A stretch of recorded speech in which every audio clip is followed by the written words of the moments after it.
上礼拜我女儿运动会，然后她就跟我说：“妈妈，我可以不要去吗？”然后我想说怎么了？然后她就说：“因为我害怕跑步。”然后我就想到，其实我自己小时候也超害怕的，因为我每次跑步都会跌倒。可是身为妈妈，我还是得鼓励她。那我就只好跟她说：“爸爸，你想象后面有狗在追你。”然后她就笑了，我就觉得超可爱的。然后我就说：“然后你就想象爸爸妈妈在终点张开双手在等你，那你就会很开心。”然后当天就是当然也很顺利的跑完，然后到终点她就超开心，觉得超有成就感。我就觉得这是一个很棒的经历，让她知道害怕了，但也还是得去做。然后呢，可以用一些方法来转开注意力，消除自己的恐惧，然后还有爸爸妈妈永远在你后面支持你。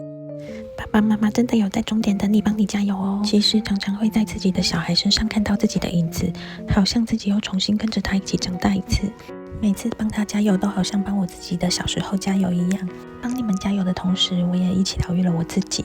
宝贝，爸爸妈妈爱你们哦。